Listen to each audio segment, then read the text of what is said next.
pada Nabi Muhammad yang mulia, cahaya yang menerangi gelapnya dunia, penuntun umat menuju jalan yang penuh ridha.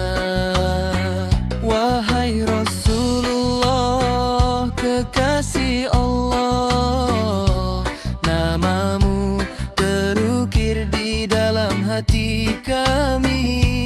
Setiap langkah kami selalu berharap syafaatmu di hari akhir nanti.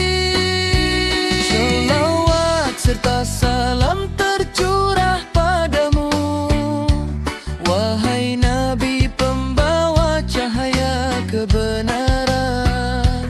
Engkau ajarkan kami arti kesabaran dan indahnya hidup dalam keimanan.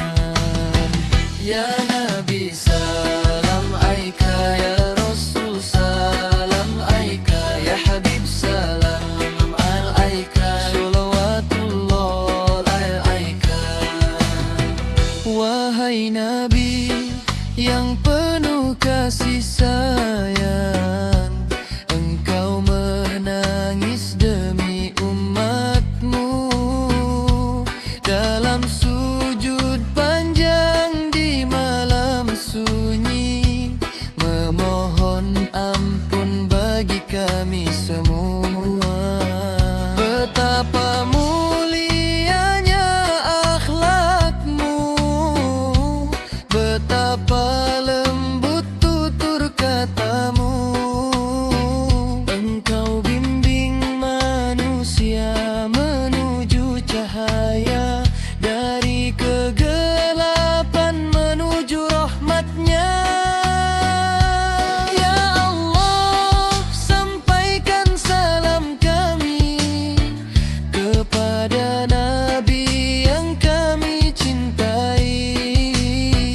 Walau kami tak pernah melihat wajahnya, namun rindu ini tak pernah terhenti.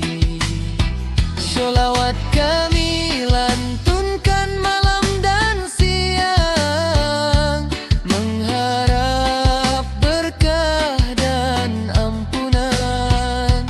Semoga dengan menyebut namamu, hati yang gelisah menjadi tenang. Ya Nabi salam alaika, ya Rasul salam alaika, ya Habib salam alaika, sholawatullah alaika. Di bulan Ramadan yang penuh berkah, kami panjatkan sholawat yang indah. Semoga pintu rezeki terbuka luas dan dosa-dosa diampuni Allah.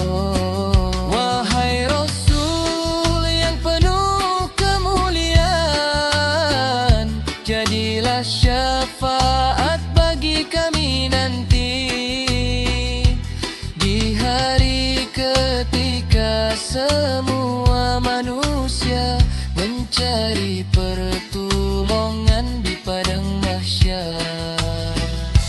Ya Allah, jadikan kami umatnya yang istiqomah mengikuti sunnahnya, hingga kelak kami dipertemukan dengan Rasul di surgamu yang mulia.